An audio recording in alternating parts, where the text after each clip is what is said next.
All right, we're in it. Late night.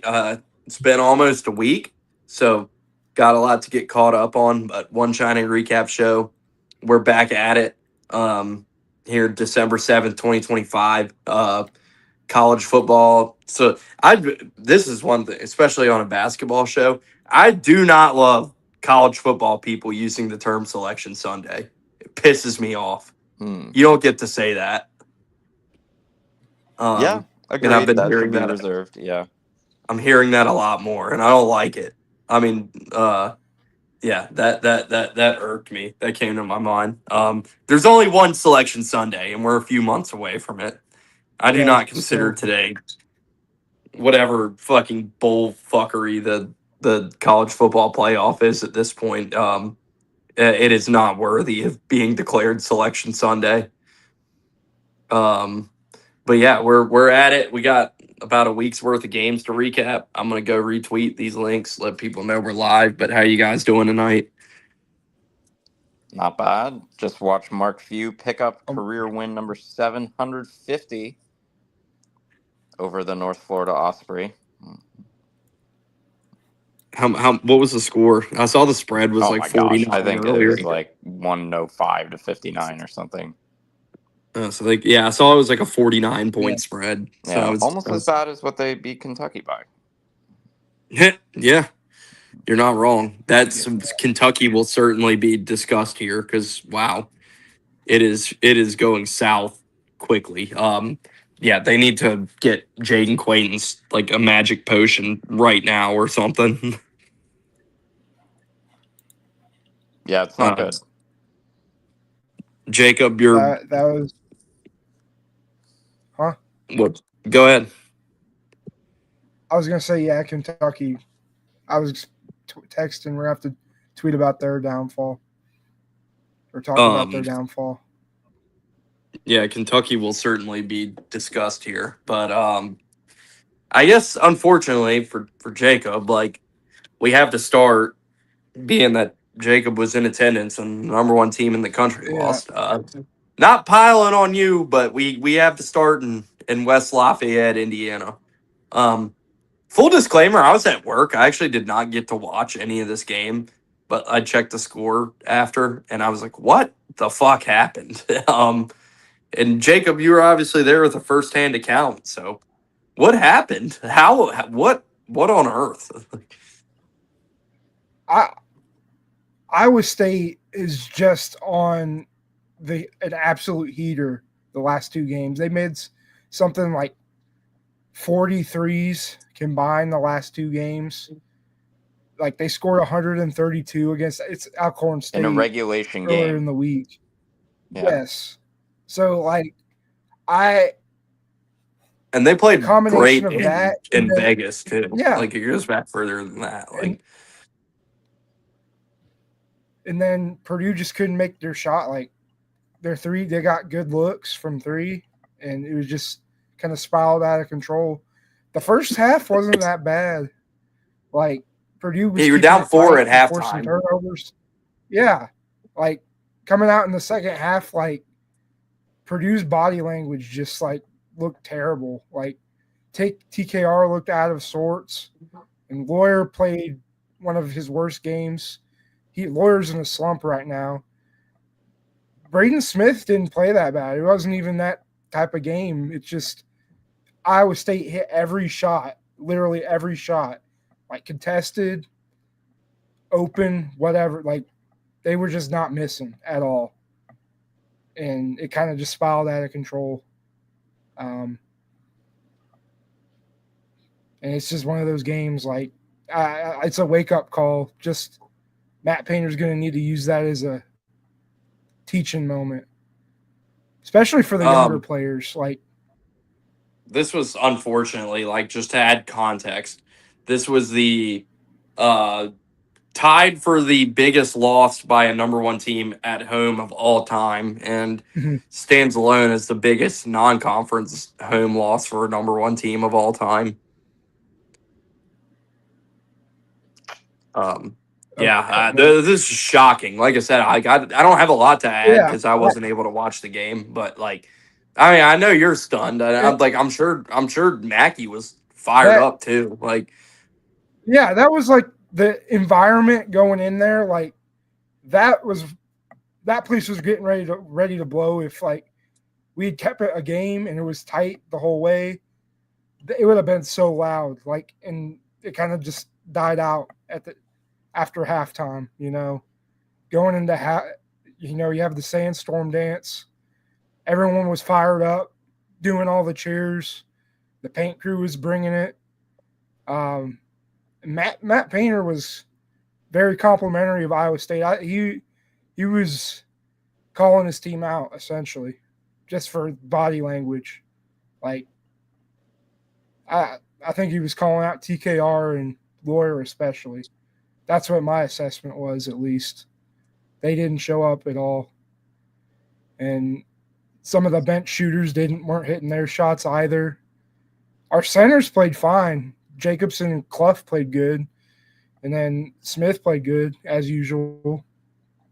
But I mean, yeah, that, Iowa State's a great team. I mean, Momcilovic has been out of his mind yeah, this year. Like, Momcilovic might be I, like, and like Taman Lipsey was supposed to be like and he's still great, but like, I think Momcilovic, you can say at this point, has like passed Lipsey as like the best player on that team, which I don't think any of us saw coming into the year. But like that dude's been great. I just like, I mean, I've said this before on here, like last year when we talked about Iowa State and stuff. Like, Otts is one of those guys where like I don't think he gets enough credit, like as one of the best coaches in the country, and like I mean, he clearly showed it here. I mean, that's the most impressive win of his career for sure.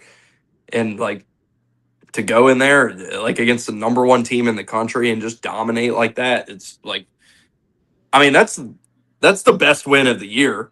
Like non-conference, win conference. I, Like nobody in this year is going to get a better win than that. Going on the road against the number I, one team in the country and just dominating. Like I really think Iowa State should jump everybody to number one after that. Like, I even Arizona and Michigan, like getting a win like that on the road. I mean, they are the best team in the Big 12 by far. They will smoke Kansas. They will. I think they're going to beat by Arizona far, soundly. by far. Yes, by far, by Wow. far. That's we got the takes fucking like cooking them up tonight. Like by far is like I mean you still do have Arizona and Houston there, but like Houston fans are. I was reading some Houston fans, and they're like shaking their heads watching Iowa State. Like, I mean, and I obviously got to like. I mean, you got to talk like my team took their own fucking throttling last night, courtesy of a Big 12 team. So like, so and um, I and the crazy thing is Purdue didn't even play that bad of a game. It's just the shots weren't falling, and like it just didn't look like the same team body language wise that went out to play. They've played every other game this year at Alabama and against Texas Tech. Like, it just did look like a completely different team. I think Purdue will be all right, but it's just like one of those losses. no, where I'm you're definitely. like, I don't like. I can say it's like not a Purdue. Like I'm not concerned about Purdue after this game. Like I still think yeah, it they're was just one of those one of the games that best teams in the spiraled out of, country. Like that just spiraled out it, of control like quickly. Like, Purdue's still going to be really good and probably be a one seed this year, and it's just going to be one of those games that you look back on and be like, "Well, that was weird." Like, I'd say I'd hate to be Minnesota on Wednesday. yeah, no kidding. At Mackey on Wednesday. Them Matt, and were you? Marquette are gonna get the full. Matt, were you able to tune into this one? Like, I did see the beatdown that did occur. I would be curious how Purdue responds, and because Minnesota's not really like a bum team. They just they had the Indiana win. and they are playing just significantly better basketball under Nika Medved, and that's not going to be like. I'm sure Purdue will probably be like plus 10.5 or something, or minus 10.5 rather in that game. But I'll say I'm taking Purdue plus 10.5. yeah, but Like, no, I think that that's going to be a tougher game than they might see coming. I think it was concerning on a few levels. So Braden Smith, they have that factor that he's going to bring it every game. The lawyer stuff is concerning. He's been in some big games. He's been on the team for feels like forever, and that's a game that you just kind of expect more out of him. You expect more out of TKR there. It's concerning in the way that they just literally got like just their soul snatched from them at home, and Iowa State is very good. They're extremely well coached, and they are like very, very buttoned up defensively, more so than they're definitely like inside the top 1% of defensive teams in the country. But that being said, the game plan is something that can be replicated, that they kind of ran against Purdue. Purdue's not really trying to be as physical and as in your face as what that Iowa State team is. Purdue's a little more, I would say, finesse oriented than they are. And I don't know.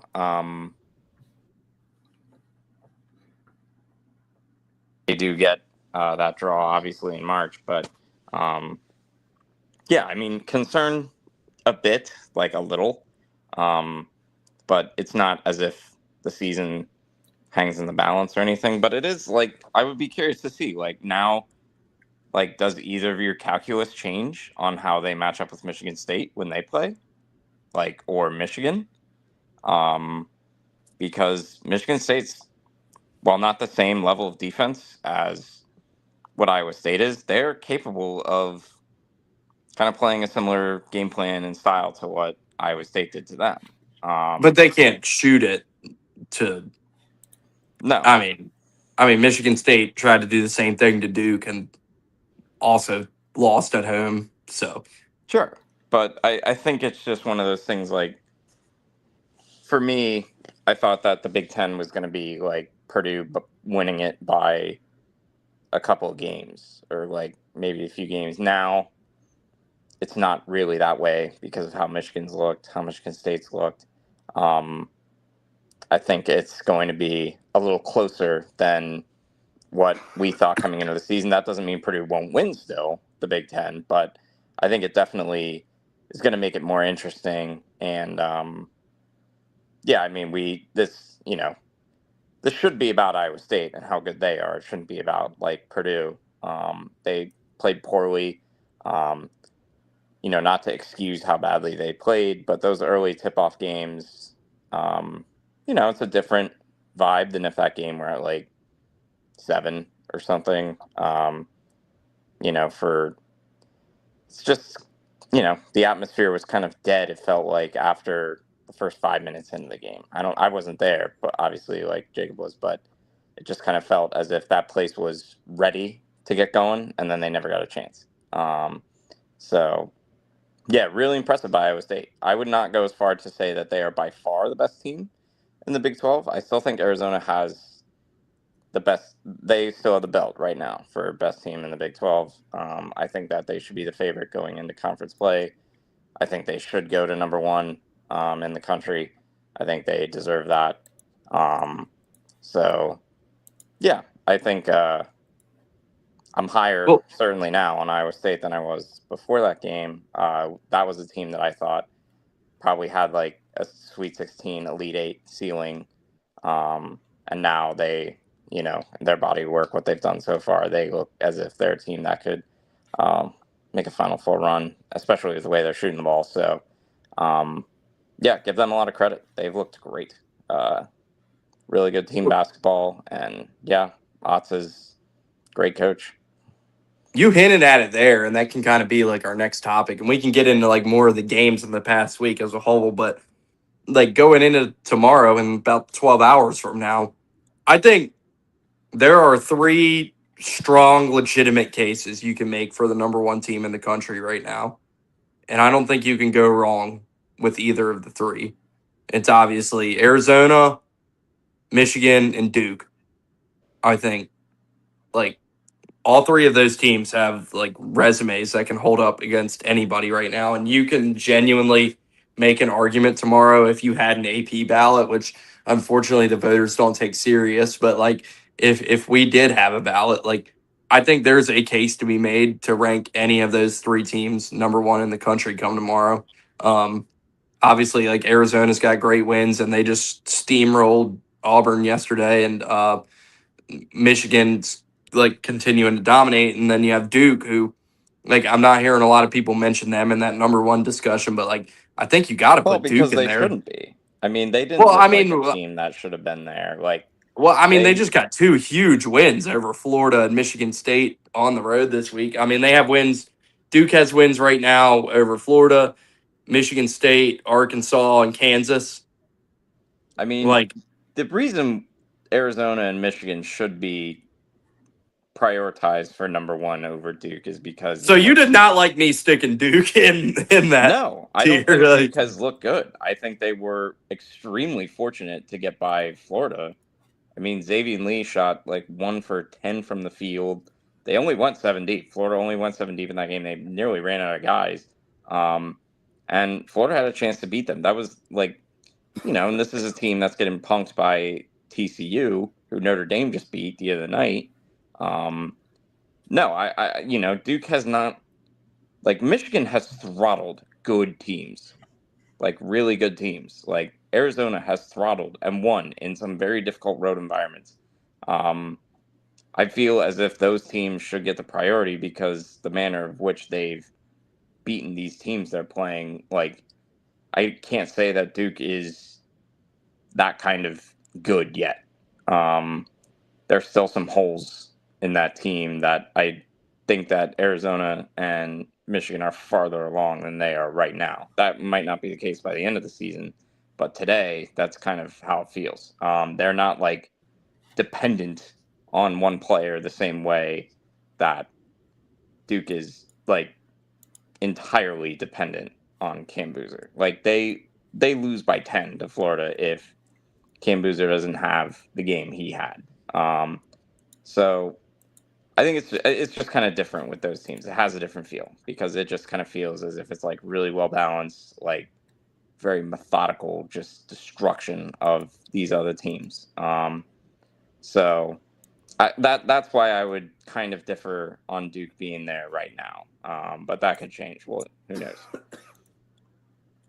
so between you, Arizona and Michigan, though, who do you rank number one right now? I would give it to Arizona. I have to agree. I just watched my team get throttled by them, so it's hard for me to say it. Jacob obviously thinks Iowa State should be number one. So. Yes, he's very high on them. Rightly so. I mean, they just took a fucking battle axe to Purdue on the road, which is not an easy The place amount to of do it. threes they've hit, like, you can't win. You couldn't win even if you played your best game. Like, you have struggle to beat them right now. Like, if they keep hitting like that at that high of a percentage, it's going to be like, it'd be like playing the Warriors, Well, the 15-16 Warriors. Iowa State played, before they played Purdue, they made 22 of 33s in a game. It was incredible. College team shooting that well. And this is a team that nobody really saw as like, well, they're a potent offense. Like, get out of the way. With Iowa State, it was always like, man, if they ever figure out offense, they'll be a real problem. So, yeah, give them credit. They've come quite a long way since, they made the Sweet 16 when Tyrese Hunter was their best player. And then he didn't think that they were going to be good enough to compete and bolted to Texas. And, yeah, Iowa State's in a really, really good place. Built a good program in that time. So now they just got to, I mean, you mentioned like Otts is not getting the respect, I guess, on a national level. I think that that one is going to come if they can win the Big 12, and 2, that's going to come with NCAA tournament success. So I think those are the 2 biggest factors that will kind of boost his stardom to another level. What do you want to weigh in on the number 1 discussion, Jacob? I mean, I think it has to be between Arizona and Iowa State, in my opinion. Not Michigan or Duke? Not Michigan. Michigan, they solid be in that 2 to 3 range. Duke, not yet. Not yet. Still have to see more out of them as a team. Of course, Cam Boozer is insanely good, but like, it's just gonna. The question with Duke is going to be the same question as always with Duke. Do they have the leadership to win those late season tough games and in the tournament? You know. Absolutely. Well, they were in the Final Four last year, so. Yeah, because Cooper Flag is otherworldly. Like, what Cam Boozer's doing right now is just absurd. Like he's on pace to have a higher like KenPom Player of the Year rating than Cooper Flag had last year, which is crazy. Well, Cooper Flag was like probably not an individual. Like, I think he's a better all-around player than Cam Boozer. I think Cam Boozer is a much better scorer. But Cooper Flag just fit really well, and they defended like perfectly. Like, Cooper Flag is a great individual defender. Malawach was a great defender. They were just virtually impossible to score on at times last year. I mean, that team had a starting 5 that's all playing in the NBA correct. right now. Yeah, so it's a bit different. There's a lot more on Cam Boozer's shoulders. But yeah, he's gonna have a better season than what Cooper Flag had last year. So prepare yourself for that. And he still might not win Player of the Year, which is crazy. But it goes to show you the. You think Cam Boozer might not win it? He might not. Yeah, there's a chance. I mean, he might not, but it's looking right now like a runaway. Well, yeah, I would say today he's in a very good spot, to say the least. I think his usage rate is going to be a bit higher than some of the other best players in the country who are going to be vying for that award. So he's definitely got a bit of an advantage, and he's got a good brand behind him also to win Player of the Year. So, as you know, the branding goes a long way. And yeah, so. I mean, if you change, I'll stand to this day. If you change the jerseys in last year's race, like Janai Broom wins play, I still feel like Janai. I'm a Cooper Flag fan. That's no shot at Cooper Flag, but I still think Janai deserved that last year. Yeah. Man, we didn't do a show Friday, and like we got so much in the last week to kind of get caught up on. So I mean, we don't have to like dive too much into it, but if we go back far for one game, obviously, Matt, I wanted to give you the opportunity to discuss UConn going into Fog Allen and taking down Kansas. Yeah, it's a game they played the year they won the national championship in 2023. That was their only non-conference defeat. They went to Allen Fieldhouse and got beat. This year, Kansas is going to be fine whenever Darren Peterson returns. I think he came back, or did they play today? He didn't. I don't think he played, did he? I believe I saw something yesterday. I should have checked before I came on. I believe I saw something yesterday that he was coming back today. Yeah, but I don't know if he played. They might be holding him out again. I don't know. But regardless, this was another game Terrace Reed missed. So Badunga had his way inside. And thankfully, this was finally the first big game for Braylon Mullins, who's UConn's been waiting to get going. He and Solo Ball are going to be the best shooters on the team. Braylon Mullins is a 6'6" Indiana freshman. probably looking at a lottery pick with him. He did play today. He had 17. Of course he did, and he was probably like at 50%. But yeah, that guy, he would have certainly helped. Fog Island still remains the best atmosphere. That place is really hard to play. Kansas actually executed pretty well on some of the stuff they ran, and they gave UConn a good game. Caravan had a pretty average game, but this was mostly just Braylon Mullins getting out there and finally leading UConn on the score sheet and helping them win. So that is what that game will be remembered for, all things considered. And yeah, it's certainly a resume builder for them going forward, because I think Kansas is going to be in that Big 12 contending discussion. I don't think they're obviously the level of Arizona today or Iowa State or Houston, but when they get all their guys going, I think that they'll be right there. So huge resume builder for them, and fun out of conference game there. Good stuff. And it was never a game that it felt like UConn would lose, but Kansas just played well enough to keep it close. So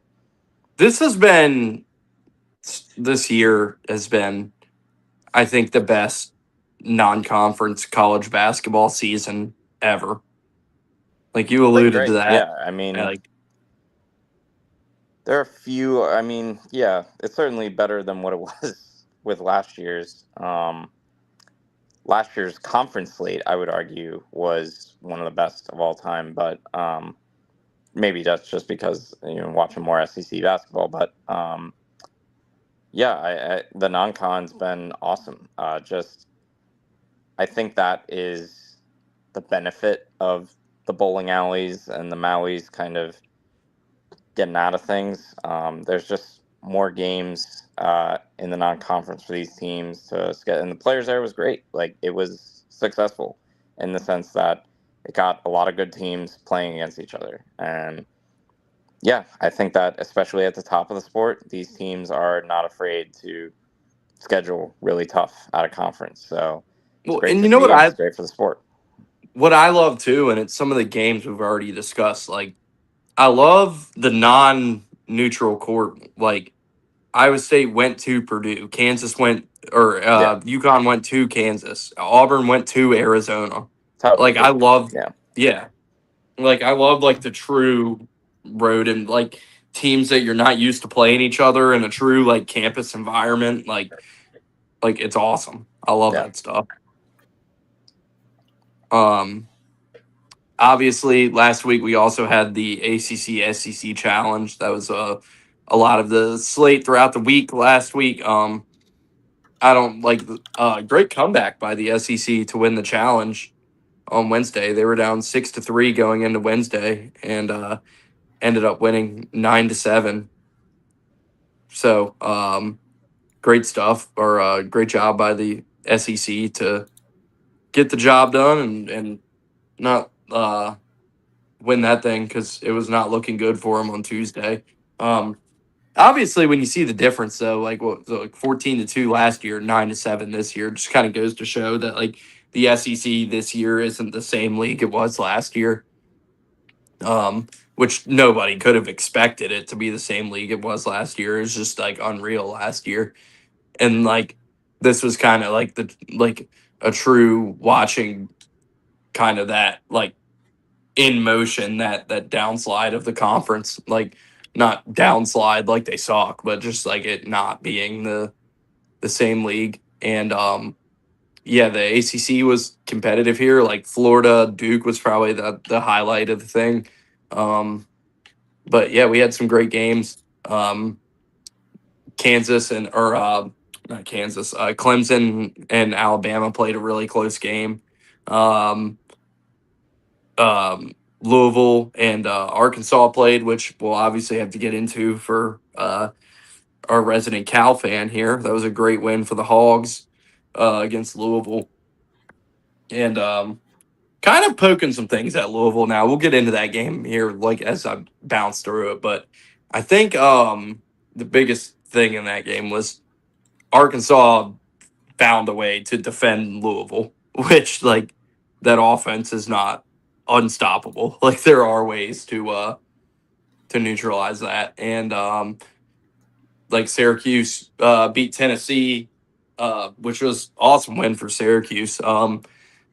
It, they're one. Syracuse is one of those brands that you just kind of want to see like be what they used to be. Like you want to see games at the Carrier Dome be special and important again. And like that was an awesome win for Syracuse because like I was just happy to see like Syracuse basketball kind of like be like matter again, and that like the Carrier Dome be an awesome environment, and those fans have something to cheer for because that's one of the brands that's really important to the sport, and maybe they're fine. Red Autry finally has things going there. Um, Obviously, the North Carolina Kentucky game and win for the Heels. Auburn beat NC State. I was at that one. 20 turnovers. Really, it's not Auburn's best offensive performance taking care of the ball, but you turn the ball over 20 times, still win a game by 10. That was a relief. So, ACC SEC challenge. I'll let you guys pick like whatever game or storyline you guys kind of want to jump off with that. We can get into. Two things: just Tennessee choking away their game to Syracuse, and then you had the Knew that was coming. Yeah. He couldn't wait to get that out. and then you had Kentucky's collapse this week. What's your favorite storyline from the ACC? Well, Tennessee fucking choked. I love it. Yeah. Had to get it out. They did though. That was bad. They definitely did. Yeah. But they're struggling. We'll get more into them as a whole, but I think you're being a tad hard on the SEC here in terms of like. Well, I'm just saying they're not like anywhere near as good as they were last year. Which, like I said, like it shouldn't be the expectation for them to be. It was the greatest conference of all time. Like unprecedented.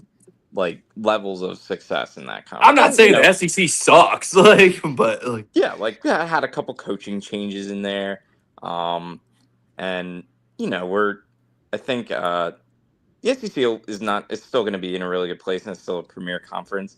I think it's just not going to have that like outrageous top half of conference contenders where you're like going into the SEC tournament, you'd be like, I wouldn't be surprised if like 8 of these teams had a chance to win this. Whereas this year it might be like 4 or 5. And who are those teams right now? Because like, do you believe in Vanderbilt? Well, Vandy's awesome. Like, don't get it twisted. Vandy's going to be in that discussion. They will score on anyone. Bama's in that discussion, I think. I think right now it looks bleak for Florida, but I mean, Florida really did not come into their own and what they became midway through the season last year. Obviously, they don't have the same guards to do it this year, but I have a hard time seeing that they'll just be like, they showed some things against Duke that they hadn't shown in other games. Think they'll be in there. And, Tennessee, while they struggled, still showed, they went toe-to-toe with Houston and beat them. Certainly, as we talked about, choked that game against Syracuse, but that's a team that's still capable, I would think, of winning the conference. So, yeah, and, like there are teams like Auburn who obviously got their lunch handed to them Friday night there, or last night. Teams that can still, and who knows, maybe like when Kentucky gets all their guys back, it'll be a different story. Maybe they'll start playing much better than what they are. I'm amazed you've gone this long without mentioning Arkansas. But well, yes, and that's where I'm kind of heading towards. Like, I feel the most confident. I think Arkansas has the most talent in the SEC. I think they're the most talented team. I think they have the best guard play in the country. I think they are well positioned. If they get any semblance of bigs and they get Pringle like out of a situation where he's going to have to win games for the team, they're going to be in a really good place. So that team's stacked, and if they can iron out some things with their rotation, they will have the best guard play in college basketball when they get. I mean, Trevon Brazile was out of his mind in this game. Yeah. Like, and Louisville's good. Like Louisville has been like a buzzsaw offensively, and Kentucky or Arkansas found a way to kind of slow them down. And there was just a disparity for my money that, like, yes, there are 3 guards on the court right now who are like surefire going to the NBA, and Louisville like only has 1. So it made a difference. And well, just the biggest thing this game came out to too is Louisville went 8 for 37 from 3. Yes. Now they did not shoot well, but Kentucky made it a point to, like, they are a little more athletic than some of the teams they've seen. You did it again. They have an easier time contesting shots. So you did the Arkansas Kentucky. Oh yes, mix up course, again. Yeah, it's happening. I'm doing this on purpose sometimes, but yeah, just to kneel it in the Kentucky fans there. But no, yeah, Arkansas is a super athletic team, and yeah, I think that they have a super high ceiling for conference play and NCAA tournament. They, I think, project out really well. So we'll see. I still think it'll be a really competitive conference. I still think there are teams in there that can make a Final Four, especially if they get the right matchup there. But yeah, I'm not ready to like write off the SEC, and I think it goes to show like the ACC was genuinely bad last year. It was a bad league. They were in a situation where they're like North Carolina should not be making the field. They get in, and one of the reasons that they should not have made the tournament is because of how terrible the ACC was. So I think it's just different this year. The ACC's a bit better. They're gonna have more bids this year, and yeah, it just is a bit more of a competitive conference. So I think both things are, like SEC kind of regressed to the mean almost a bit, and then But yeah, that's all I meant ACC is like got I better. wasn't when I presented this and you were like, whoa, like I'm not saying like the SEC is terrible, but like it's definitely like I don't know if this is like I really don't think there's like a national title contender in the SEC right now. I just think if the expectation is going to be like 14 teams a year going forward, I think that might be. That's not what I'm saying, but like are any of like the SEC had 14 teams last year, and like how many teams in the Elite Eight, and 2 in the Final Four, and national? Like, do you think any of these SEC? Obviously, anybody who gets hot at the right time go win a national championship. But like right now, like we were talking about all these teams earlier, like the Arizonas, the Michigans, the Purdue's, the Dukes, the Iowa States. Like, I don't think any of UConn, obviously, like I don't think any of these SEC teams this year are on that tier. Like they can go win a national championship, and like, and that's more what I'm getting at is like the SEC just doesn't have like those like high level marquee teams this year that they had last year. Mm-hmm. Yeah, it's, right now today, no, they do not have a team today playing at the level of, those teams you just mentioned. I think it's a little early for some, but yeah, they do not have that kind of team right now, and it is going to take one of those teams getting hot or finding a good matchup, and some fortunate things going in their favor in the tournament for one of them to contend for a national title. Doesn't mean that can't change. There can't be improvement in some teams, but yeah, I would say that those teams have done enough today to distance themselves from the rest of the country. So, okay, these games were a week ago, so I kind of had to like remember back in my head what Jacob was talking about with the choke, like, and now like that they executed like the full court inbound pass perfectly, and then Nate Ament like just stole that layup, like Yeah. I mean, that Totally. was just easy money and sold that. Like, that kind of like just popped into my head. Like, where I was like thinking back to these games and what to mention. And like, that was one. Like, wow. Yeah. Yep. Let's see. I don't know any of those other games like you want to get into. Like we're just kind of discussing like the conferences. Obviously, the Duke Florida game was fun. Like Xavier Lee is still horrible, like we discussed last week. But Florida battled back in that game. They showed a lot more fight than I was impressed at their ability to battle back and make that a game. I didn't know if the way they were playing and how good Duke was, if they had that in them, but they were able to fight back and make a game out of that. I mean, the biggest story in SEC basketball now still remains the demise of Kentucky. I think Yes, I that was going to save that for like a separate. But yeah, yeah, we can just go ahead and get into it now and rip the Band-Aid off for Big Blue Nation. yeah, I Uh, think that's got to be the biggest SEC story going now.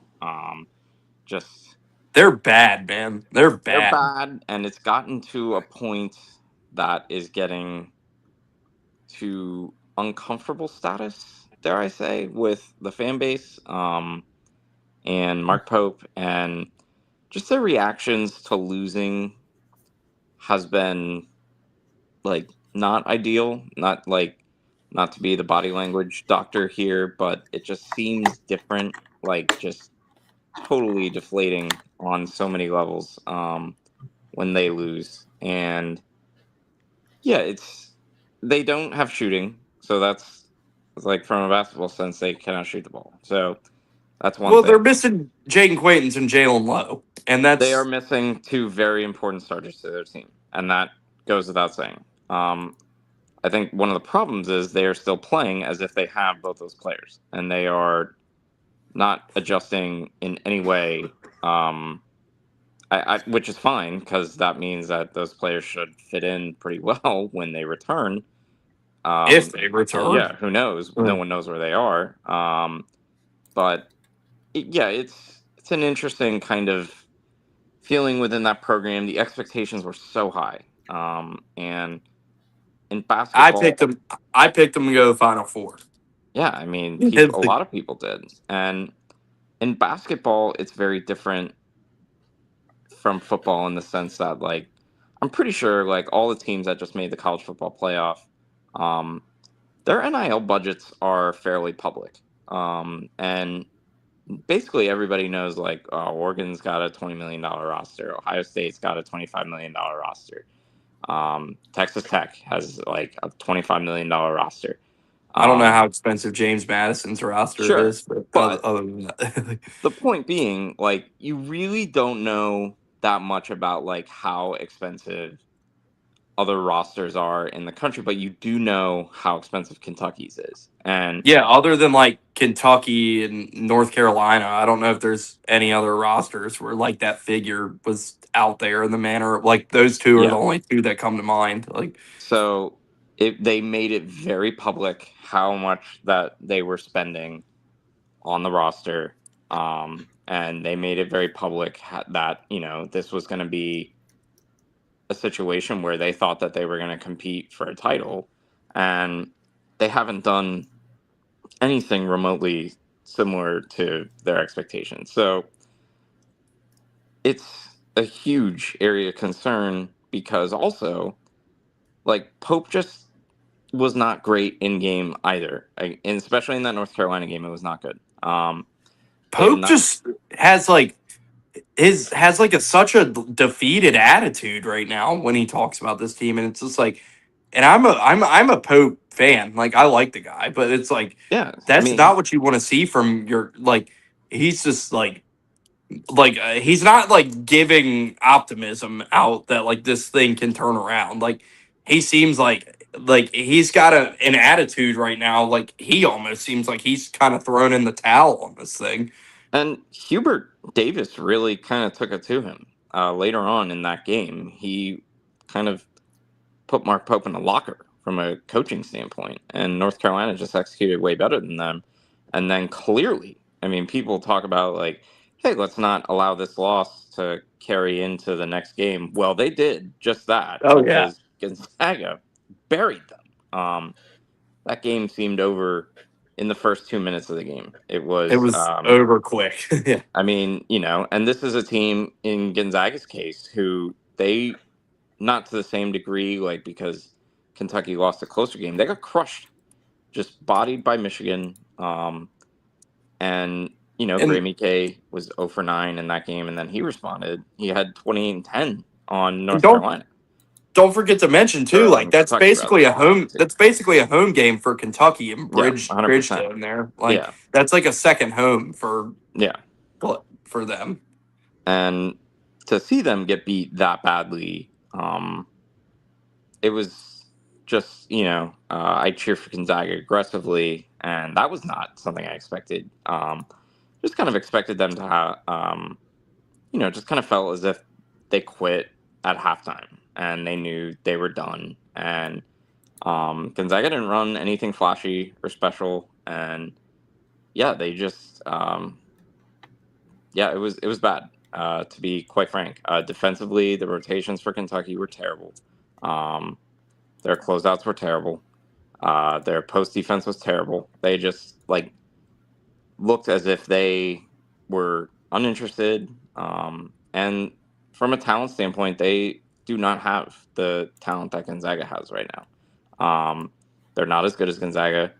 I would probably venture to say the current Kentucky is not as good as North Carolina, probably on paper. Like North Carolina probably has the two best players in that game, maybe. And yeah, they go to Louisville, get beat.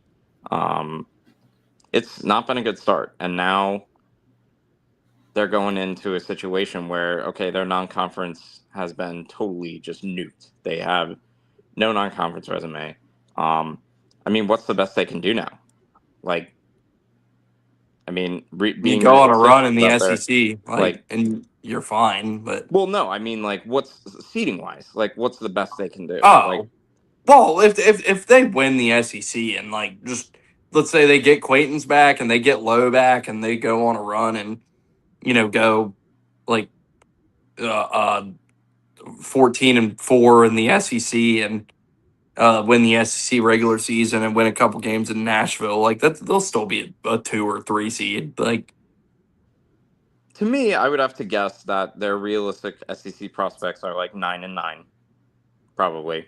Or how they're playing right now. I'm giving best case scenario. I would say they're looking at 9-9 and being an 8 seed in NCAA tournament play. Yeah, that is probably what they're looking at and what they're going to be. And then I agree. I was just saying, sure. You were saying, what's the best they can do seed wise?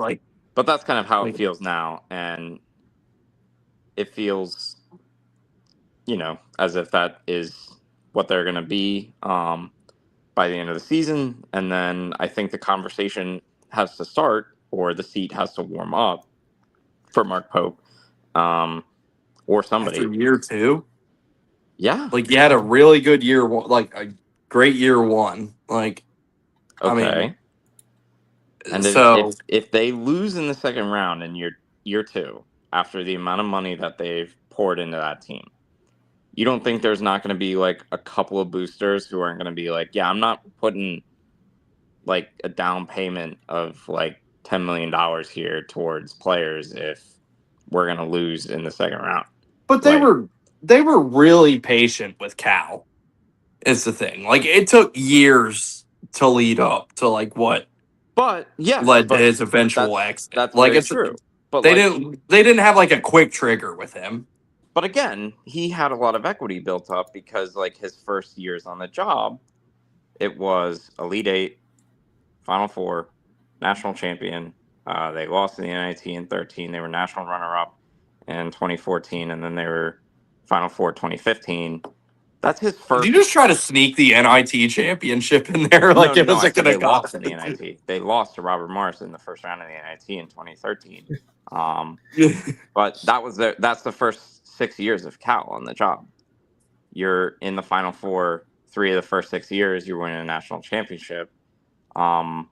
and you're national runner-up in one of those years also as an 8 seed, that Cal had a ton of equity built up already. That's why I think it took them so long for them to get rid of him. And they gave him the whole lifetime contract ordeal. They were patient with him because he had gotten results. And then he stopped getting results. And then they were like, okay, once you're not getting the results, we're going to get rid of you. So if Pope is not getting results, like I think I'm not saying they're going to fire him after year 2, but I'm saying the expectations into year 3, like what do they become? Is it a situation where, we're looking at Kentucky as not being at the level of, the heaviest hitters in college basketball where they expect to be? Is that going to sit well with the fans? Like, I don't know. Who knows? I don't think it will, based on the history of the program, and especially because, in the SEC, Kentucky and Arkansas, ironically, are like kind of the only non-combatants in football, like where their expectations are not at least somewhat, high in some way, shape, or form relative to the programs. Basketball is supposed to be the safe space for Kentucky, and yeah, I just don't see them taking any of this much longer, especially if Louisville is able to mount any kind of run. Yeah, that's a big part of this too. It's or Arkansas. Like, who knows? Like, if Arkansas and Louisville go on to have huge NCAA tournament success, I think that's not going to sit well with the fan base, and it's definitely not going to sit well with the donors who just poured almost $30 million into their team. And I think as this goes on, it's going to be harder to go back and ask those donors to, buy into the team again. And I just I don't see that being something that they can count on much longer if they are not getting results. So that's kind of where I'm at with things with them. Jacob, I know you're not a Kentucky fan in the slightest either. So No. did you have anything to jump in and add to that? I was gonna say there are rumors that there's locker room issues with this Kentucky team. Like a lot of guys fighting over who's gonna take shots, and that's kind of the impression I got when I watched Purdue and Kentucky play in the exhibition. I was like, these guys, they're all just fishing for highlight plays. They're not playing as a cohesive unit, even though they won. Matt Painter didn't really scout that game. Like they're just cohesiveness as a unit just doesn't look there, like at all. A lot of guys showboating for, just trying to find get on the highlight reel. But like Kentucky fans, their fan base was really confident in the preseason, but I think they got the curse that Arkansas got 2 years ago. Like coming out, look great in the exhibition, and then just not have like a dumpster fire of a team, at least team chemistry wise, the rest of the year. Jacob's still just thinking about the fact they beat Purdue in an exhibition. I mean, it don't really matter, but it mattered to Kentucky fans. Did it? They were the preseason national champions. Yeah, really. I think one of the once you lose Matt Jones and KSR, I don't which they haven't yet, which Mark Pope has not yet done, but I don't know. I don't see the fan base.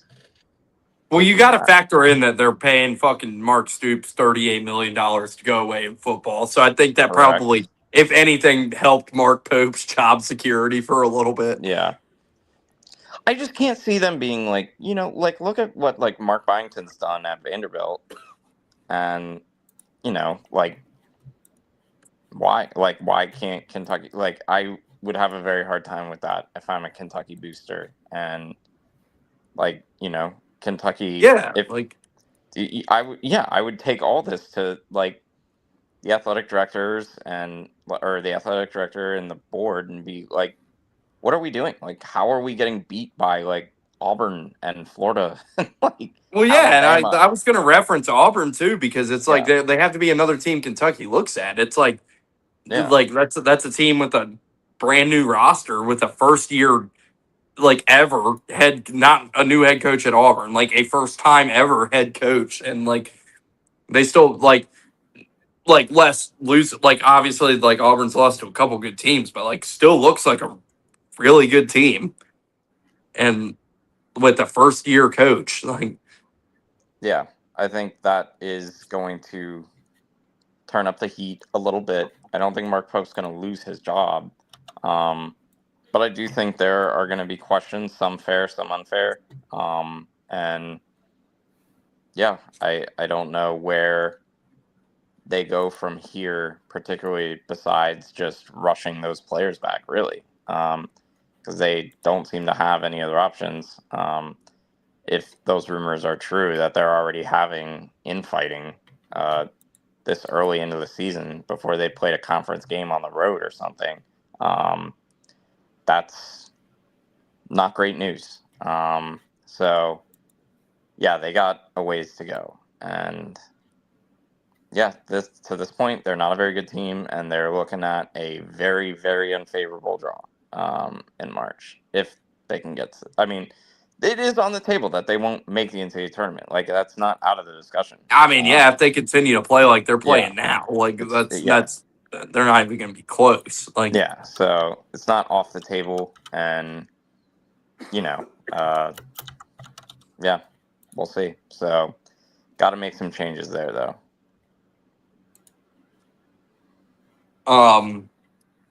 let me check my numbers real quick because I had one team I wanted to bring up that I don't even like speaking this into existence, but it's to the point where like I'm at least worried. Okay. The Georgia Bulldogs are 23rd at Ken Palm right now, and They I are. don't like that at Mhm. all. Um, I, should we be concerned you that all we got saw to deal that. with Georgia in basketball now too, or you think that's an anomaly? Like, I did that graph I saw. they That I sent throttled y'all. Florida State. Like that's why I brought them up. Like Yeah, they dismantled Florida State. Like They've dismantled a there few was like a teams. graphic that Georgia is like in a like statistically like that projection model. They have them as like a potential Final Four contender I'm not ready for based that on yet, but yeah. yeah, I'm not worried about that, but I like think they're, yeah, like, no, I think they're, like, yeah, yeah. I mean, like, Auburn, had to worry about going there last year to play at Georgia. Like, it well, was, that was without Broom. sure, But but, like, still with or without him, you expect, like, yeah, that's a team we should probably beat, and they were like one Ace and Newell putback away from being in trouble there. they beat Florida there too. Yeah, and I think Granted, they just got absolutely like yeah, run by Gonzaga. Like that yeah. was So talk about it dismantling. That yeah, was really. No, I think they're certainly on the rise in basketball. I don't think it's that on a scale of like 0 to 6 at Indiana. I don't think that's they're probably at like a 5 right now. I was about to say, if you were in my shoes, how much should I be like looking over my shoulder at Georgia? Like, Uh, I still am shocked that they have the guy at head coach who's doing this. This is, a situation where I did not expect, Mike White getting run out at Florida, and then that was the best decision that program could have made, not letting him go because he was going to get fired there either way. So it's very rare that those kinds of exchanges like work out for both places. yeah. So I was kind of like, well, Mark Pope could not really, or Mark Pope, we'll see it on that one, but Mike White could not really cut it at Florida, which for my money is a significantly easier job in basketball than Georgia.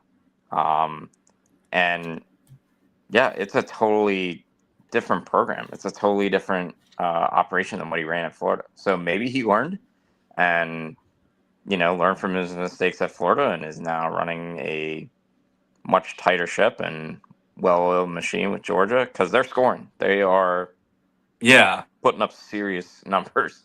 And that's why, like, when I mentioned SEC, ACC Challenge, that's one of the teams and, like, dude, I was shocked the other day when I looked and saw, like, 20, like, they were 20th at Ken Palm the other day. I guess they fallen a couple spots because I was like, what? Like, I was like, hold on. Like, it was kind of one of those things where, like, Georgia was putting up the video game numbers in the beginning of the season when they're playing, like, like Warner Robins High School and like Valdosta High School, and you're like, okay, like, can you do this when you see real teams? And the answer so far has been yes. So, yeah, I think that maybe this year you might have to look over your shoulder. Maybe. I'm going to But that game, by the way. That's our first SEC yeah, game in Athens.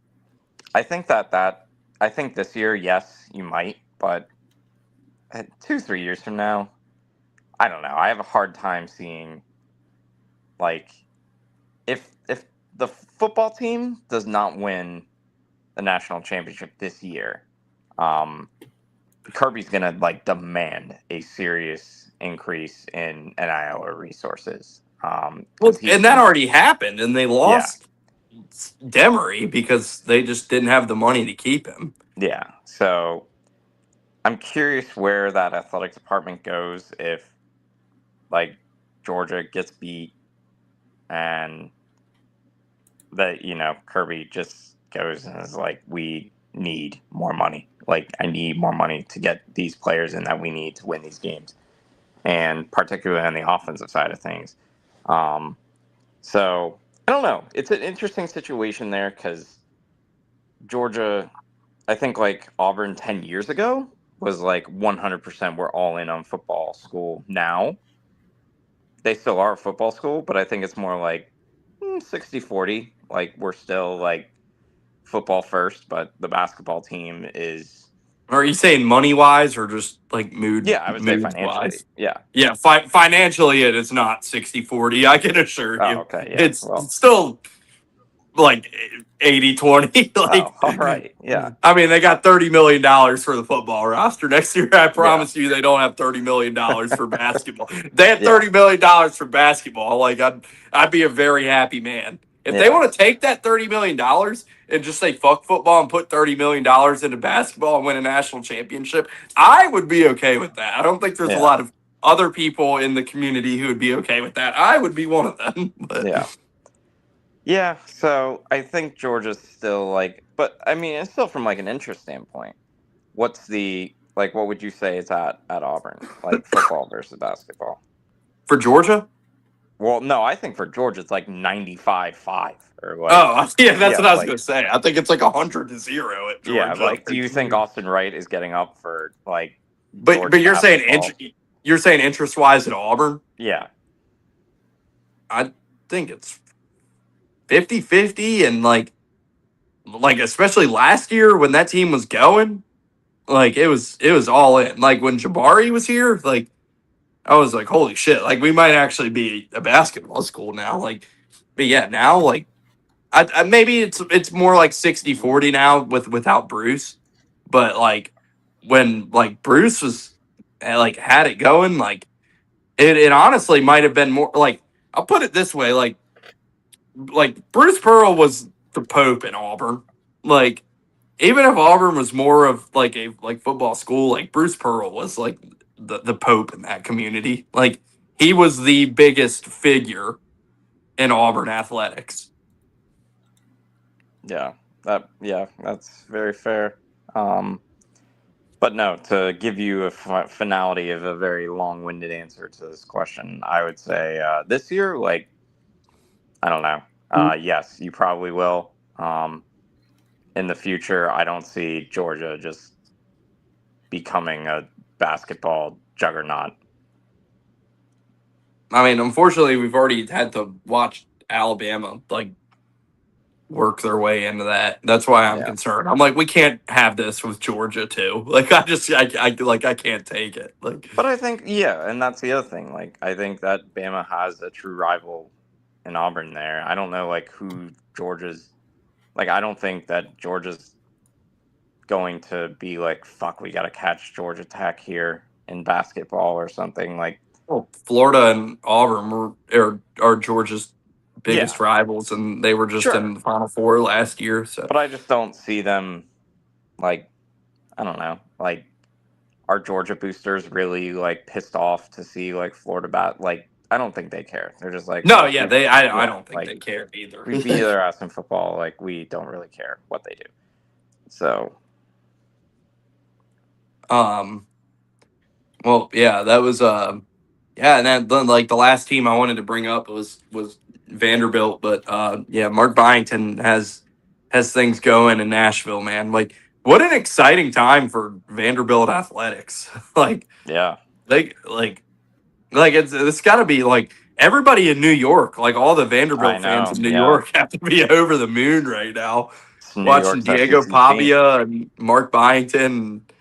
Like, I know in Times Square they probably had Vanderbilt SMU up on the big screen the other day. Well, and I do think I mean, we talk about like Georgia and their boosters not being like really moved by Florida or Auburn winning in basketball. Like, I think that has to. Tennessee is the one who should be looking over their shoulder at Vanderbilt, being like, "You've got to be kidding me!" Like, yeah. Now this school is closing the gap and really just kicked our ass at Neyland, and now we're going to have to deal with the school in basketball also. And Vanderbilt's had good basketball teams. They have before in the past, like that, but like they're not. They've like been led by a crazy person. Kevin Stallings was insane. But Vanderbilt basketball is not like a kill a Vanderbilt basketball line. Yeah. Vanderbilt basketball is not like a historic pushover to the level Vanderbilt football is. Like, yeah. But yeah, I mean, JMU might just be like the breeding ground for great coaches now. Maybe William Luke was right. Yeah, like maybe you just have to hire whoever JMU's coaches and hope. Billy Napier, it's going to be back on the market next year. Yeah, get ready. Old Sunbelt Billy's going to be back at it. Yeah. But yeah, Vanderbilt looks awesome right now. Like, what level do you guys think is just like? Do we think this is just like, because we've seen, for example, like Oklahoma went into SEC play undefeated last year. They were one of the last undefeated teams in the nation, but they really like did not play a strong non-conference and like got they still made the tournament last year, but like they clearly were not the same team in conference play that like they were in the non-con, and that was like a lot of like. And like I feel like I kind of like, but I think this Vanderbilt team is a little bit better than that. Granted, like there's no Jeremiah Fears on this Vanderbilt team, but like I do think this Vanderbilt team's just a little bit more of a well-rounded team than that Oklahoma team was. But it's kind of a similar situation to me to what Oklahoma was in last year. But do you guys view Vanderbilt this year as like a true contender in the SEC, and like they can keep this thing going like when they do get into SEC play in January? I would say yes. I mean, I think they're going to be a contending team as far as like, what was Oklahoma last year in the SEC? Like 6-12 or something? Like, yeah, they were bad. Remember, they were on the bubble. Yeah, like I think that they are going to be better than that, and I do think they're going to be a contending team because I don't think that some of the SEC offenses are great, and like Vanderbilt is a really, really well-oiled machine offensively, and I think that's going to be good enough for them to get to at least 500 in conference play. Tyler Tanner is electrifying too. Yeah. Like he's an exciting watch. Yeah, it's going to be interesting to see what Vandy can do. And the thing about Vandy is like they're like like they shoot the hell out of the ball too, and like they're pretty. Am I right? Okay, I was making sure I was right about that. Like they played 9 deep on Yeah. like they have depth. Like I do have to ask, Jacob, what is the the local, is Vanderbilt, is there a ton of support in the state of Tennessee for Vanderbilt, or is it like Duke in North Carolina where it's just all out of state people and rich families coming in to go to school there? It's a lot of it is out of state people. There's not a huge amount of Vanderbilt fans. I'd say there's probably more over in the Nashville area. Here it's like UT or Virginia Tech or other schools. As far as football is concerned. you know what I was wondering about Vanderbilt? I said this earlier. Like Vanderbilt must have really like lowered their admission standards in the last couple Yeah. years because like Diego Pavia is dumb as shit, and like that used to like didn't that used to always be one of the that used to be always one of like the crutches at Vanderbilt was like the academic standards and like it was hard to get players in there. I was watching like Diego Pavia yesterday, like I was like this dude's a fucking idiot, like this dude's dumb as a fucking rock. Like, there's no way, like, he's like, they had to have like lowered their. I don't know if they lowered them to get Diego Pavia in there or how that worked, but I was like, there is no way this dude's like at. I mean, I'm pretty sure he's already graduated anyway. Yeah. I mean, Parents' weekend must have been a blast at Vanderbilt. Yeah. I really think he's one of those people that just like his personality is like he tries to act tough, but he's like he actually puts an effort. He like looks and acts. Granted, like these people could literally kill him, but he like looks and acts like he's like the third Diaz brother.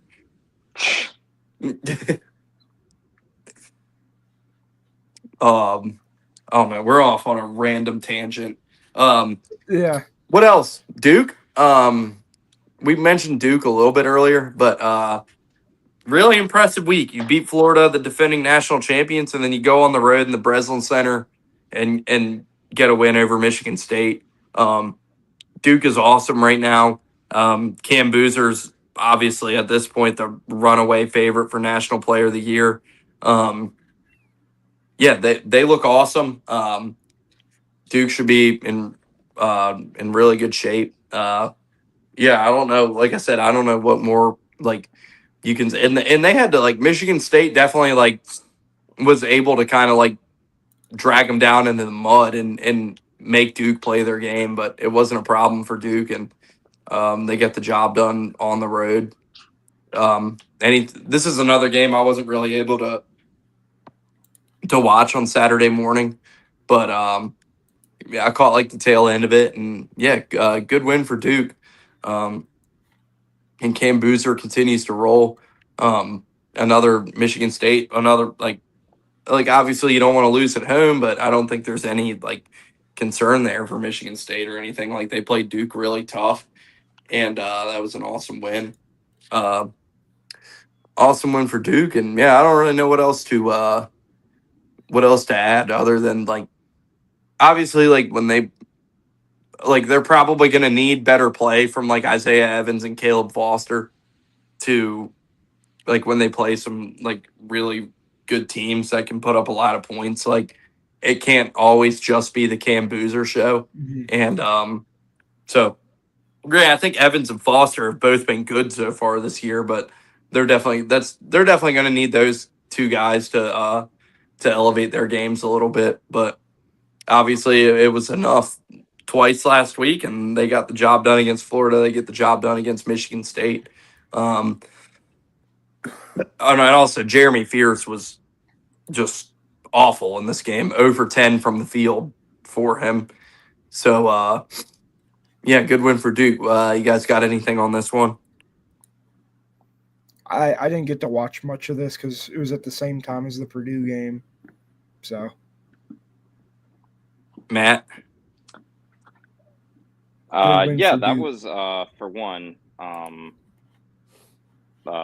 Great crowd at Breslin Center there, and you said that it's gonna need to be more than Cam Boozer, and Cam Boozer basically is saying challenge accepted because that's what it's gonna be every game. But So it's they're gonna gonna have to like get that backcourt going, obviously, with yes, Evans the and guards Foster. are the Like, biggest issue where they just have not gotten great guard play. Certainly not where it was last year, and I mean I don't know if you guys saw the Field of 68 had tweeted out that like some anonymous coach or draft scout had said like Cam Boozer is just like very overrated, or like when he plays, the best competition, he's just not going to do much.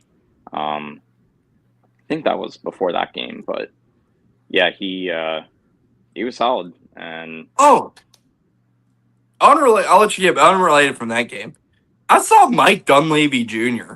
at the Auburn NC State game, the Warriors general manager. that's very Who weird. who was he possibly there to watch? Like Pettiford, I guess. I guess Like maybe like Darian Williams. But like made I was more like, sense to go to the I, Arizona game. I was just in my head. I was like, who's like? I was like, like, who's like the high level NBA prospect that you're like coming to this Yeah, game to scout? Sorry to cut yeah. you off on that, but No, fair that question. like I Yeah, saw I that's was very when he strange. literally walked by me. I was like, that's Mike Dunleavy Jr. Like, Yeah, that is a fair question, and yeah, he was done up in all the Warriors stuff too, and all. Like, they should have went to the Arizona game. That was a good Pettiford game, but and it's more local, but yeah, that's interesting. back to But Duke. I'm sorry I derailed oh that. no, yeah, but yeah, Duke executed really well, and that was a great John Shire game. John Shire ran some great stuff. He ran some great stuff against Florida also. So really, really good stuff. Back-to-back games from John Shire at Duke, and yeah, I think as you said, they're going to need like Isaiah Evans and Foster to really step up and get going. Which they didn't play poorly against Michigan State. Had some good plays down the stretch, and Foster defended well. But yeah, they're just going to need more from they're going to need more complementary scoring every game from someone not named Cam Boozer. Good news for them is there's not many players in the country who can slow him down. So that's a good sign for Duke. And for Michigan State, it's always going to come down to the shooting. They just could not buy a bucket later on in that game. Fears is awful, as you mentioned. And yeah, it's always just going to have to be a shooting question with the Izzo teams at Michigan State, whether or not they're going to be able to make enough shots. And, they weren't able to against Duke. And, yeah, their best players just did not show up when they needed them. So, yeah, credit to Duke because it's a big-time win. In a game they were favored and surprisingly. But, yeah, give them credit where it's due. I guess also Saturday, like unfortunately we got to talk about Auburn and Arizona. Rip the Band-Aid off. But man, this game was just like obviously it was a throttling, but man, it was like Pettiford was actually awesome in this game. Like he was 1 for 30. like Yeah. Yeah, there's not been a lot of consistency, like because Pettiford was horrible in the NC State game on Wednesday, and then like Kevin Overton went for 29 against NC State, and Keyshawn Hall went for 28, and like the horrible Pettiford game. I think Pettiford himself had like 8 turnovers, like in that NC State game, and obviously wasn't a problem then. And then yesterday, Pettiford was the only guy who could make a shot, and Pettiford was put up 30 in this game.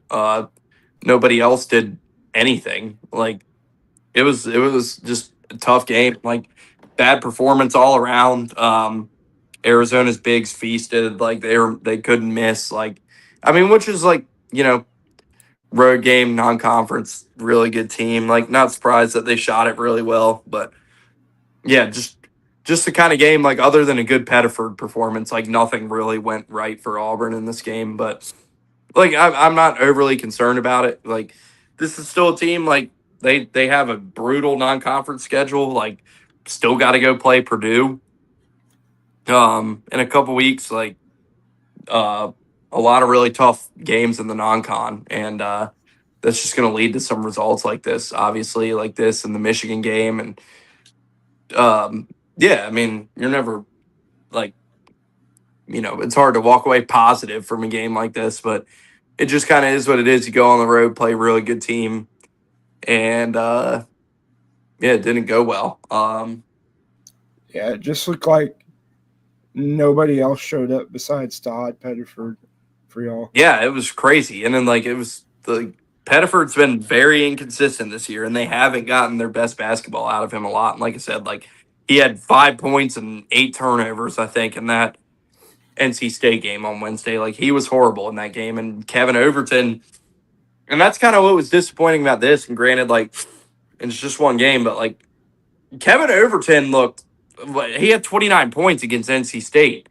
And it was like, oh shit, like, Auburn might have a legit like third option now who can like step up and be the guy if He Todd's made off or everything. Like, yeah, at NC State, he could not miss. yeah, and then he comes out in this game and goes 1 for 8 from the field and 0 for 4 from 3, 8 points, and Keyshawn Hall was 3 for 11 from the field, and yeah, it just wasn't and like the like what's gonna be like what's gonna do Auburn in this year is like Auburn like they're 8 deep, and that's optimistic because even some of the guys like Caden Magwood can make some shots, but he can't defend. Jovic is just not a player. Like we already talked about him on here earlier, but like I started getting a really bad echo from one of you guys. I don't know what happened there, but like Jovic is a guy like I talked about on here before, where he's just like he's a Euro guy, but he's undersized. Like he commits dumb fouls. Like he can't shoot. He's not athletic. Like I don't like this. Like, and he was a guy who had like a lot of hype coming in here. And this dude is like, I mean, watching Jovic, who's 6'8" allegedly, and then like watching him try to guard Krivas and them standing side by side, I was just like he checked into the game, and I think he was in the game for 0.1 seconds and fouled Krivas immediately. I was just like, nice, that's what we're doing here. But I mean, Arizona shot 61% from the field. Like they were just making everything, and we didn't defend well. And yeah, it's going to happen. I mean, they had they had 5 guys in double figures, 4 starters. Like, yeah, Pete was great again. Like, I don't know. It's one of the, like, there's not, you tip your cap, you go on the road, play a really good team, and you're going to lose sometimes. That's how it goes.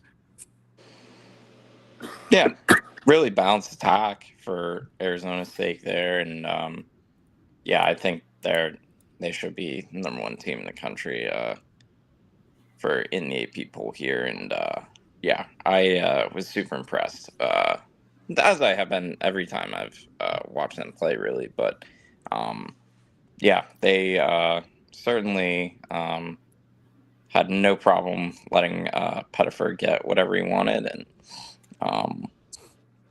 yeah, it's weird. I'm sure if you thought you were getting 30 from Pettiford going into that game, you probably would have thought that Auburn had a really good chance to win. Yeah. That ended up not being anything close to that. So, yeah, it's, again, fun game. Give Auburn and Arizona a lot of credit for scheduling each other there. But, yeah, Arizona is just massive in the front court, and that's they're just going to be really tough for teams to deal with there. So, I will ask, do you feel any better about the Purdue matchup after seeing what Iowa State did to them? I don't know. Like, I think that game was more of an anomaly than anything. Yeah, it doesn't change how I feel about that It doesn't change how I feel about that matchup. No, like I still think we don't match up well with Purdue. Like, all right, I don't like our prospects going into that. I will ask you: do you feel any better about that matchup after seeing Arizona dismantle Auburn? Oh, I think think it's going to be a good game Yeah. for Purdue. Yeah. I don't think we're going to lose by 30. I mean, Just depends on if we maybe get like our threes or 15. not. Yeah. But yeah, dude, like it's so frustrating, and I mean it happens, man. Like for how good, like how deep we were last year and the year before, and been in years past. Like there are 8 players. Like this team is 8 deep, and they really can't go beyond that in the rotation. Like they got a big man, Emeka Perham, who they've kind of like tried to work in some, and if that's the case, like maybe they can go 9 deep. But like Caden Magwood is like the only like he can't defend at all, and he comes off the bench like he's the backup point guard. Like he's just a complete liability on the defensive end, and like Jovic is there too. So it's like this team is just has no depth, man. Like, and that's going to be a killer this year. It's like they're just going to need to get everything from Pettiford and Hall and Overton. And, like the starting lineup's going to need, but like they cannot like. God forbid we get into foul trouble in any of these games. Like I was it's going like to say, yeah. we have. I mean, because I mean, yeah, you've watched these games too. Like, so you see what I'm talking about. Like Auburn just does not have depth this year. Especially in their front court. So when Yeah, I mean, Jovic is Jovic sucks. Like he's 2 or 3 terrible. deep in the front Like, court, that's I mean, yeah, like Jovic is terrible. Like I said, I mean, like I said, they're trying to work Emeka Perham in, and like he's a guy that can maybe step up and start getting some minutes and provide a just a body to come off the bench at least in the front court, and then like they have Sebastian Williams Adams, who's a freshman, like off the bench too, and but like Magwood is the only guard who's like capable of like we have a guy who started as a walk on, has been on the team for years, Blake Mishalik, and Steven's been trying to work him into the rotation, man, and whenever they do, it does not go well because he can't defend. He's slow. He can't shoot. He's basically like they put him on the floor for 2 minutes in the NC State game, and he was minus 11. Like Will Wade was just like, okay, we'll attack this guy, and they were like, never mind, like get him off the court. Like this team is just has a serious depth issue. So and it's not good. It's not good. I mean, well, I'll say it's not good. Like, I still think this is like a good team, but like, me and William Luke were talking on the phone earlier. Like, if this team gets to a Sweet 16, that is a like win by all measures this year. Anything beyond that is just not going to happen for this team. But I do think there's still like beyond the depth issues, like they still have like Keyshawn Hall is the leading scorer in the SEC right now. Like, so they still have 2 of the best players in the SEC, and they're going to play through those guys. And Overton looked really good against NC State. And if they can get some of these other bodies off the bench going, like, do I think this team's like capable of like going to another Final Four? No. Do I think this team's best basketball is still in front of them, and they're going to get better as the year goes on? Absolutely, because like they're going to work more guys in, and Stephen Pearl's only going to get better as a coach as he gets more experience. Which, I mean, through 10 games this year, I give Stephen Pearl like a solid A right now. I guess I can't say A plus when we've had 2 pretty bad defeats, but like I give a solid A to Stephen Pearl for his coaching job so far this year, and yeah, that's just kind of where we're at. Just have to adjust expectations coming off a Final Four and realize like you can't come off that and just expect a repeat of it this year. Yeah, fair play. What else? I didn't really see a lot of these games today, but I know Kansas and Missouri played. I was gonna say Indiana got smoked by Louisville.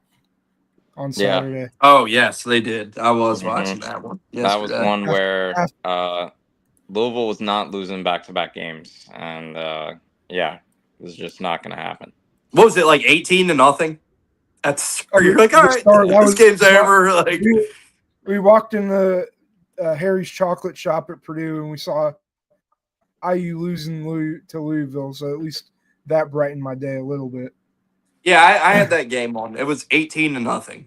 Yeah, it was something That's smart. crazy. And then that came after Indiana lost to Minnesota earlier in the week and got court stormed as the number 22 team. Oof. Yeah. Well, Minnesota's been like Jacob's They've like, yeah, taken take that, Indiana. they've taken some rough years. I have to bring it up. I just have to. Yeah, that Minnesota could be a like tough team to They have deal better with. coaching. Yeah. What do you think? Jacob would probably know the answer to this better than us. Like, with how successful Indiana is in football, but like how down the basketball program is. Like, you think if you told them now, like, okay, this football thing's done, but you can like take this magic and like give it to the basketball program, and you guys will like win the Big Ten and be a 1 seed and go to the Final Four. Like, what percentage of the fan base is like absolutely? I would say a solid 95%. Indiana's just a basketball state, man. I think Yeah. like Purdue would do the same. Like if their football team was in that situation. But Notre Dame might be the only Indiana school that wouldn't do it. I did want to ask Jacob, can we get a SoCon update on America's most competitive mid-major conference? Hold on. I had to add is ETSU kicked the shit out of South Alabama. Yeah, they did. And South Mhm. Alabama is like a very good mid-major team. Like Mekhi Johnson went absolutely thermonuclear on Friday night. very good win for ETSU. Yeah, that was like our biggest non-conference home game, and we smoked South Alabama. One of South Alabama's players got hurt at the end of the half too. He like went to block a shot, and he like had no control, like body control at all. Like he like went up and blocked the shot and like went flying, and his knee buckled when he landed. As Matt was asking though, what's the pulse of the SoCon? It's looking like the Bucks might be the best team in the SoCon. Us and Mercer right now. I'll tell you a team that is absolutely crap. Might be the worst team in the conference. UNC Greensboro. Such a shame. Mike After Jones. Wes Miller left Yeah. for them. Yeah. You got the guy that grabs his junk, Dirty Randy. Dirty Randy. One of my buddies. Yeah, he calls him Dirty Randy. One of my buddies that goes to the games. A lot of the ETSU games. Well, Auburn's got a big SoCon test coming this Saturday, so I'll report back to you. We play Holiday Hoops Giving in Atlanta this year, and fucking we're playing like it's usually like we played Indiana, Ohio State. Like I went one year, we played Nebraska, played Memphis one year, and like. Well, whoever puts on this event couldn't fucking get anybody this year. I guess like Miami backed out, and then they were working on St. Mary's, and St. Mary's backed out. So we're going to Atlanta State Farm Arena to play fucking Chattanooga on Saturday. Like, need a neutral site for the mocks. Yeah. Like, I was like, Chattanooga coming into the year, they look like the favorite in the SoCon, but they've just kind of been meh. It just pissed me off because that's usually a big event for Auburn, the Holiday Hoops Giving in Atlanta. Like they play that every year, and usually get like a decent opponent there. And then this year, like I don't know how like the promoters of the I don't know what all goes into that, but how they like you're telling me they couldn't find anybody That's how to come play in Atlanta. Like that was kind of like it was with the Indy Classic, like the first year it took place. Purdue played Davidson in Indy. I forget who the other matchup was that year. And then after that, they got some crazy opponent. I mean, you had Purdue and Arizona 2 years ago, and then last year you had Purdue versus Texas A&M and Wisconsin Butler. And then this year you have Auburn and the Northwestern Butler game. How was Samford doing now without Bucky? Just kind of meh. They almost beat Arkansas, but I know the other night they lost to somebody. Who did they lose to? A&M or Samford? Samford. They lost to VCU. They got smoked by VCU. speaking of VCU, Ryan Odom has Virginia going right now. Yeah, They took care of Dayton pretty good. Like Dayton's a good team. Yeah. Like Virginia looks really good right now. Yeah, gotta say they nailed that hire. Another team. Just thinking of games to mention here. Man, Marquette is horrible. They got shelled by Wisconsin. Yeah, and that's a very unimpressive Wisconsin team. Shaka Sweeney might need to start getting in the portal. Yeah, it's about time, and it's so weird because that's like the best player he's coached at Marquette was a portal. Yeah, like what are you thinking? Like he just randomly decided like I'm gonna start being Dabo.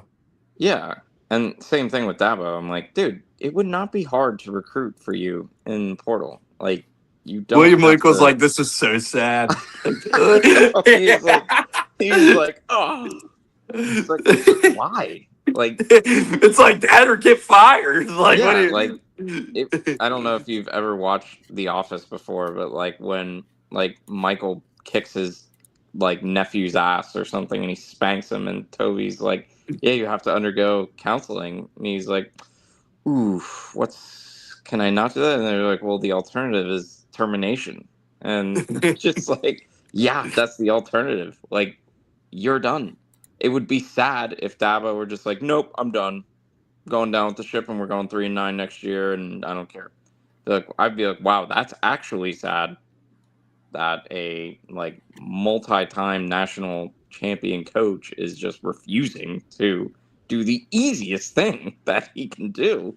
Like, yeah, like even like Tom Izzo has done it to an extent. Like there's other guys who have like been doing this for a long time that have adapted to the new game.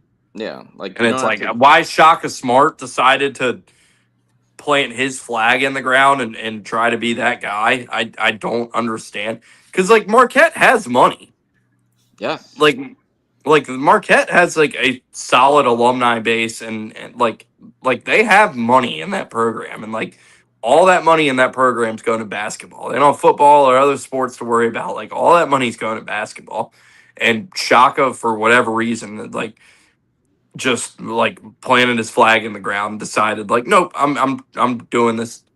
I'm being Dabo, and like clearly has not gone well for him. I don't know what the hell he was thinking. Like, and he's paying for it this year.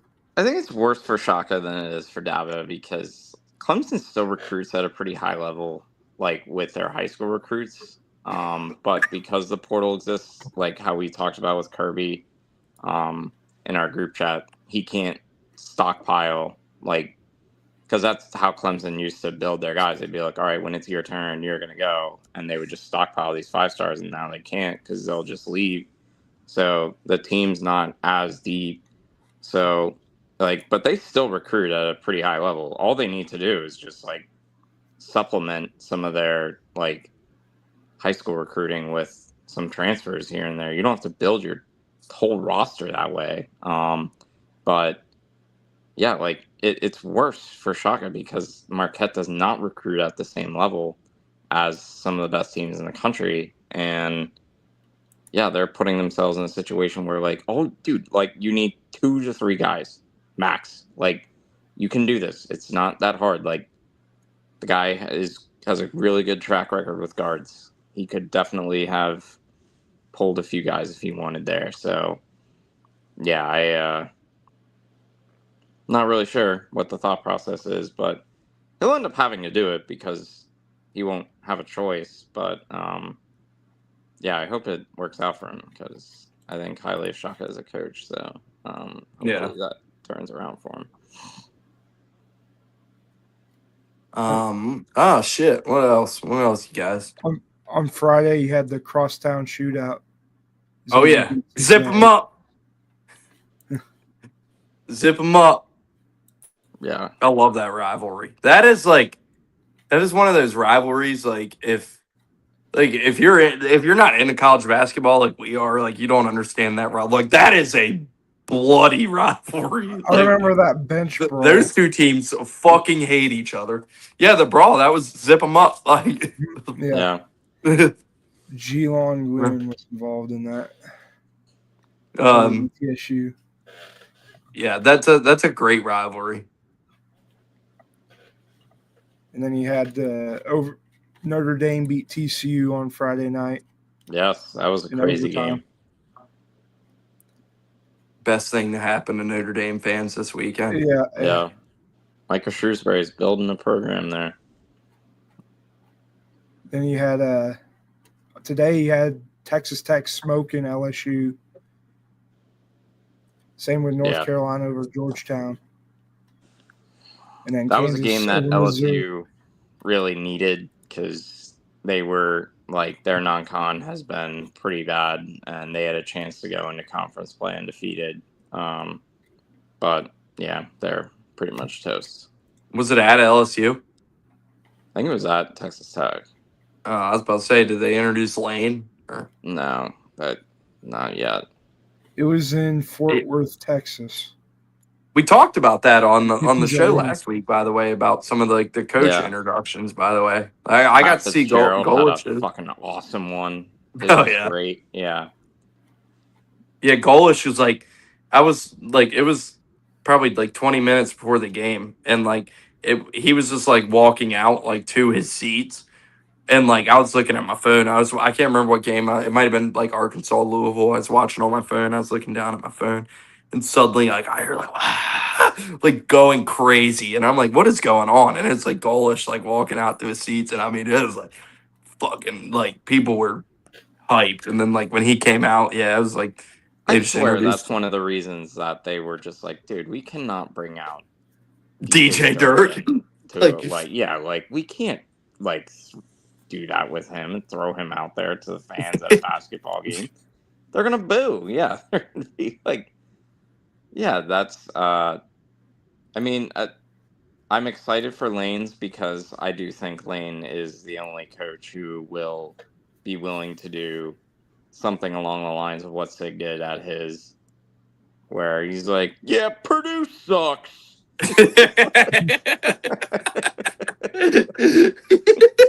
He's like, Ohio State, Michigan, you're next. Like, goodness. Like no laughs from Jacob. He did not find the humor. No. That was literally how he was like introduced. Yeah.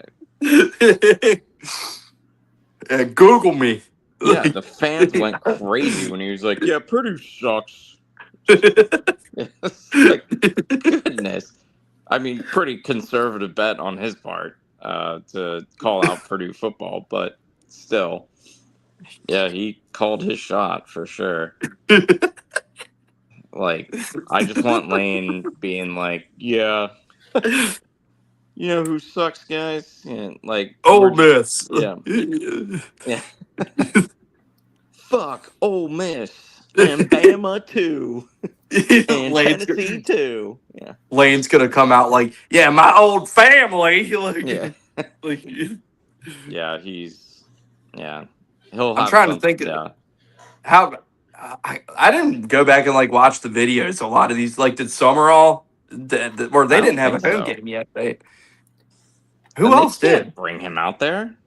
Like he's got a playoff game. Like Oh yeah, that's true. I didn't think about they that. can't bring him out to be introduced. He's still coaching, so that would probably not be a great look for everyone involved. Trying to think, like Oh, Silverfield. Silverfield will be a good one because he might hear some boos. And that is, yeah, they are gonna be Oh, crazy for we that didn't one. even mention Cal like grabbing the mic and Oh like yeah, lecturing the fans because they were chanting overrated at Yeah. Louisville. yeah. It's like, what is this, Larry Brown at the Malice at the Palace? Like, what are we doing? Yeah, I didn't really care for that one. Will Well, Stein at Kentucky will be an interesting one. Like, JMU had to do the same thing, by the way. Did you see that? Because they were throwing snowballs at the Yeah. Troy players. The AD had to come out and get on the mic. It was like, Yeah. snowballs. That's pretty funny. That's like the Cleveland Browns where they were doing that the one time. Where they start throwing snowballs on the field. Like, of all things, Cal, because they were chanting like overrated, felt the need to like grab the mic and lecture. Yeah. The Matt Campbell will probably be introduced at a wrestling match instead of a basketball game, I would imagine. Because Are you being serious or? Yeah, maybe. I took that serious. Like, I that's mean, I'm not joking. If they were to introduce him, they would definitely do it at like a hockey game or a wrestling match, probably. Or what's he? Is he going to come out on skates? Like, I just can't see them being like who did they beat last year at home? I'm trying to think. It wasn't Purdue. Was it? They didn't beat Purdue at Penn State last year. Maybe yes, they did. Yeah, because that was a game where that was a horrible game. Yeah. I think that was like the most well-attended Penn State game, and they still had to like curtain off half the arena because no one was there. So, being serious, I think they will probably introduce Matt Campbell at like a wrestling match or a hockey game. They'll like roll out a carpet at a hockey game. A carpet. Yeah. I was like, what's he gonna do? Like skate out there? Like I'm serious. Like they'll probably do that. Is he gonna drop the puck? Like his head? Maybe. I wouldn't put it past. Like Penn State hockey is. They put actually a ton of money into that program, and Gavin McKenna is the highest paid like NIL player in college hockey, and it's very just kind of crazy because hockey is not a revenue sport at Penn State, so they're basically paying Gavin McKenna for literally just for them to be good. Like hockey's not going to bring any money to the university. They're just like, we want to be good at hockey, so. They do not care about. Although Mike Rhodes is doing a good job. They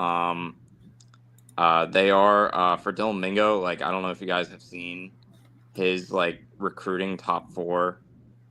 I gotta find this, but two of his like schools that he's down to are like Penn State, Rutgers, and like Baylor or something. What? And yeah, it's very, very strange. But I don't know how Penn State got in his top 4, but he's definitely not going there. That makes very little sense. Josh Pate said he's going to be at the press conference, by the way. For Matt Campbell? Yeah. Of course he is. He's got him the job, basically. So, yeah. Dude, fucking, oh, man, like, we're way off on tangents, but, like, since we talked about a little bit of football stuff, like, I think my favorite thing that happened today of anything was just, like, everybody, like, all these 5 and 7 teams, like, nah, we're good. We don't want to play the Birmingham Bowl. Yeah, but, like, that was kind of crazy. We got the best pot, like, for all, like, the teams turning it down and how bowls are dead and stuff. The fact that we're getting deeper than hate in the Birmingham Bowl, Yeah. dude, that is so fucking cool. Like, I mean, like if you're a fan of either, like, especially because you had to feel terrible for Georgia Southern that was an accomplishment for them to get there, and then just like nobody wanted to play them. But now it's like, okay, now we get to play our biggest rival, like a rematch, like all right, let's do round 2 in Birmingham, Alabama. Like that is fucking awesome. Like I of all the bowl games, like that might be the bowl game I'm most excited to watch. Yeah, for sure. A rivalry in a bowl game, I'm sure. Yeah, it's like, has that ever happened? I don't think so. I don't think so. I'm trying to think other than playoff games, obviously, but like no, because it's not like there really are no like. I mean, Georgia and Georgia Tech haven't played in a bowl game. We almost could have had an Iron Bowl national championship in 2017 if Auburn beat Georgia. Trying to think of. And we almost had a Michigan-Ohio State national championship in, 22? Yeah, they both lost. They both lost, but like they both very easily could have won those games. And, man, I don't know. Michigan especially could have. I wanted to. Totally I wanted excusable. to. Well, yeah, and Georgia just missed that, or Ohio State just missed that field goal like 100 yards. Yeah. Like, I wanted that I wanted an Ohio State Michigan national championship so bad. That would have been awesome. Not. Yeah. Instead, we got Georgia TCU. So, like, you really would have taken Georgia TCU over Ohio State Michigan, like if you could have changed that. I like having that game really matter, and like the fact that game's only played once a year makes it special, and like I don't know, that would have been weird. And there was almost another year we got what was it? Was it 06? It was almost Ohio State Michigan. Well, that was back when there was no Big Ten championship. Ohio State beat Michigan 42-39, and then that was when like the BCS was still a thing. They were debating between like, do we give Michigan the spot or Florida the spot? And then Florida won the SEC championship, and then they went ahead and then beat the brakes off of Ohio State in the national championship. It was 41-14. They beat them, so they crushed them. Very fun time. That was Troy Smith's Heisman year. So, yeah. I know we're off on it. Another basketball I wanted to mention. Like, obviously, like I'm keeping up, and I'm happy for the guy. You know who's been, even though they lost their first game last night, old CBM, he's been awesome this year. Yeah, he's averaging I gotta give USC some credit. Musbus is alive and well. It's like CBM is like good for him, man. Like he's the best player on that team. He's like I think he had 27 last night, 28. They lost, but like it's been awesome, man. I'm happy for the guy. Washington beat USC last night. Hear what I just said, Jacob? That's an example. Every time I thought UCLA just beat Washington. He's saying Washington beat you. Did he mean USC? Yeah, I said USC. Yeah, Washington beat USC last. Okay, yeah, I just thought, who the hell did UCLA just play then? That must have been earlier in the week. I'm bugging out. Yeah, UCLA beat Washington by like 2 points. Yeah. No, he's saying last night. I thought it was yesterday, but no, they played USC last night. Oh. Washington beat USC yesterday, and then who did UCLA? I was watching that game. Who did UCLA play yesterday? Oregon, and they won. Mm-hmm. Shit, guys. Anything else? Like, did I miss any like games that we needed to highlight from last week? Or no, I don't think so. I know. Mentioning rivalries, not Holy War, but the Civil War was played today. Kansas beat Missouri in basketball. That's the border war. Border Civil War. War's is Oregon State. Oregon State. Yeah. Border War. That's what I meant. Yeah. Got Yeah, started in the Civil War. Yeah, like you said earlier, Darren Peterson returned today. Yeah, I didn't really tune into any of the games today. Yeah. I Yeah. didn't either. Some good games on Tuesday. UConn, Florida, Yeah, let's look forward to the week. BYU, Clemson. By the way, we'll do a Friday show. We can talk about it more, but I meant to mention it last week when it was first announced. But are you guys looking forward to Dickie V and Barkley together on the broadcast That'll be fun. Saturday? That's going to be awesome.